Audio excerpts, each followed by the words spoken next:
Support comes from BECU, a member-owned credit union putting people over profit, offering financial services and support to the community with access to local financial centers, over 30,000 ATMs, and online resources at becu.org. Federally insured by NCUA. Hey, good morning. It's Patricia Murphy. It's Monday. This is Seattle Now. Your ballot is on the way if you don't have it already. We'll check in on Seattle's race for mayor with KUOW's David Hyde. But first, let's get you caught up. Thousands of Seattle public school families are figuring out an alternative way to get their kids to class this morning. The district canceled more than 140 bus routes as of today. In an email to parents Friday, the district said driver shortages should be expected as the state's vaccination law goes into effect. School transportation officials say the bus company is trying to hire more drivers as quickly as possible. Seattle PD officers who missed today's vaccination deadline won't lose their jobs right away. King 5 reports they'll first get a chance to give their reasons for refusing the vaccine at a pre-disciplinary hearing. Meanwhile, several hundred Boeing employees protested the company's newly announced vaccine mandate over the weekend. Seattle Times says several hundred workers rallied against the policy outside an Everett Union Hall Friday night. They're facing a December 8th deadline to get vaxxed or be fired. And in sports over the weekend, Seahawks lose in overtime, Kraken lose in overtime, Sounders lose, Reign lose, Huskies lose, Cougars win. It's time for Seattleites to pick a new mayor. This year, it's a choice between current City Council President Lorena Gonzalez and former City Council President Bruce Harrell. Whoever's next up at City Hall will manage an economic recovery, an ongoing homelessness crisis, a debate over the future of policing and public safety, and the climbing cost of living here. KUOW's David Hyde has been covering this year's mayor's race. Hey, David. Hi, Trish. So my ballot got here this weekend. The rest are in the mail for everybody else, and we are 2 weeks out from Election Day. How's the race shaping up?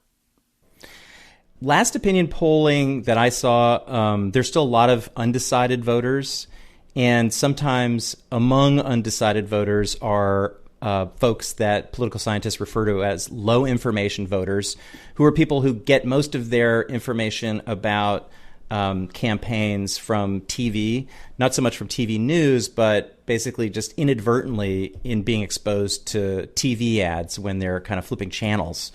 So they're like, this TV ad, and they try to turn away, but it's too late. They had to watch that. And so on TV right now, there's an anti-Bruce Harrell ad up that has imagery from the January 6th riot at the U.S. Capitol, the sound of the crowd kind of like roaring like as it's going up the Capitol steps. That's linking support for lifelong Democrat Bruce Harrell to support for the January 6th riots. And on the other side, there's an attack ad up against City Council President Lorena Gonzalez that implies that she caused 300 officers to leave the Seattle Police Department in the last year and a half. So suffice to say, there's some exaggerations going on. Okay, so if you are technically what we refer to as a low information voter, these candidates sound very different from each other. Is that actually true? Yes and no. They have a lot in common. Both lifelong Democrats. They both faced racism and injustice growing up here in Washington state. Lorena Gonzalez's campaign mailers and ads talk about the fact that she's the child of migrant farm workers from central Washington.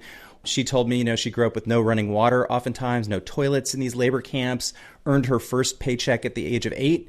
Bruce Harrell's mom emigrated with her family from Japan, later suffered internment during World War II. His dad left the Jim Crow South to move to Seattle, and apparently they actually met. They were introduced by Quincy Jones, who his dad had played music with at Garfield.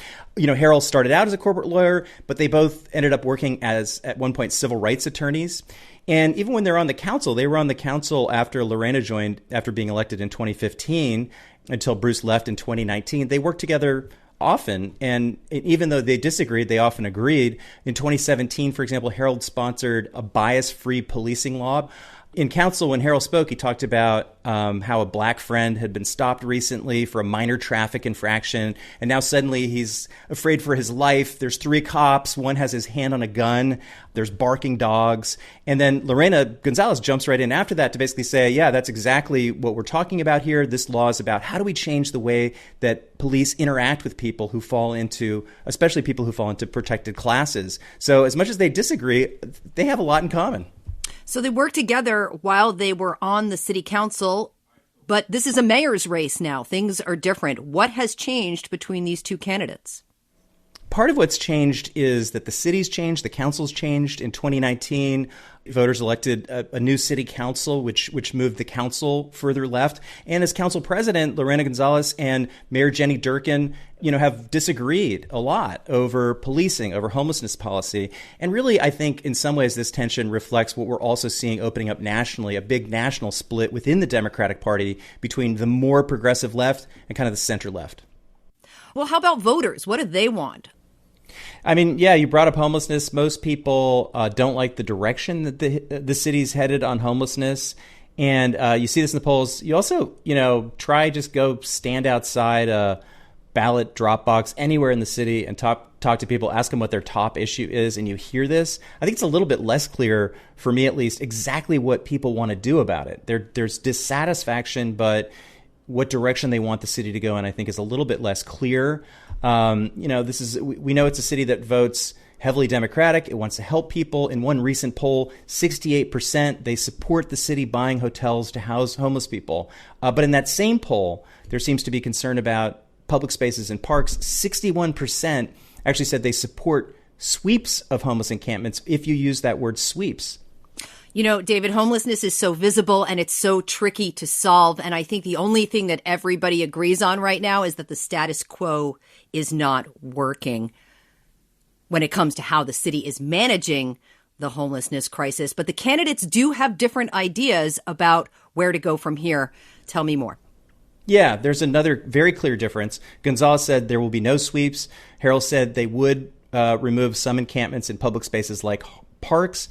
They have different plans on homelessness, but both would essentially spend more money on housing and other services to help homeless people.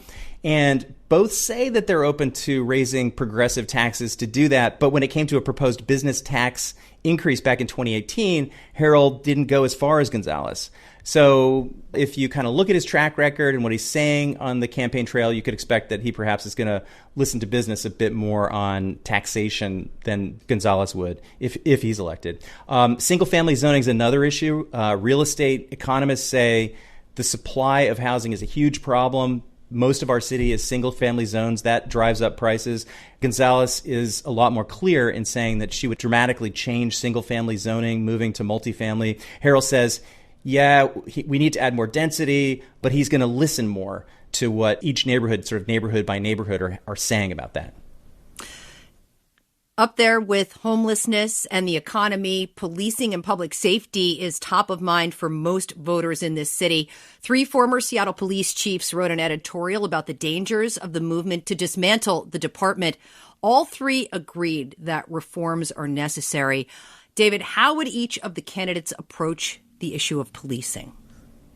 So following the protests against police bias and violence that occurred now 2 summers ago, Lorena Gonzalez and the city council cut SPD's budget by 20%. There were calls for cuts to 50%, which Gonzalez said she supported. And she still says this year that she's open to cuts of 50% or more. But what's sometimes a little bit lost in her answer to that is this is always tied to other investments that she said would help protect public safety. And overall, her focus is perhaps a little bit more on the root causes of crime. Take a step back, around 300 cops have left the SPD in the last year and a half. Harrell says the city needs more police than we have today, that public safety is a big concern, and that's one of the ways that he'd work to address it. But in making those investments, Harrell says that he'd work to change the culture of SPD. So a very different kind of approach and style of police reform, and a pretty clear difference for the voters. The next mayor for this city will have a massive job ahead of them. It is unlikely that everything will get done. I wonder how the next person has to manage all of the things that this city needs to take care of in the next few years. What can they do in 4 years? I think that's a great question. I mean, I think the shorter answer is, like, we don't know. But a lot of this, of course, has to do with, like, what happens to the economy, what happens with the pandemic. There's a lot of things that won't be under the mayor's control. And on top of that, in terms of how the city's changed in recent years, the mayor hasn't been getting along with the council that well. The council controls the purse strings. So let's say it's Bruce Harrell. How much does he get done if the council doesn't go along with him?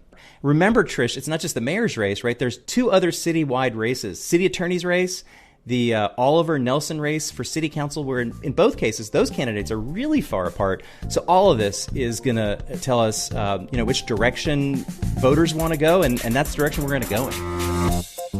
All right, David, ballots are due November 2nd in a Dropbox by 8 p.m. or postmarked by that date. You can find all of our election coverage at KUOW.org. David Hyde, thanks for stopping by. Thanks, Trish. Thanks for listening today. Jason Pagano produced today's show. Our production team is Caroline Chamberlain Gomez, Clare McGrane, Jenny Cecil Moore, and Diana Opong. Matt Jorgensen does our theme music. I'm Patricia Murphy.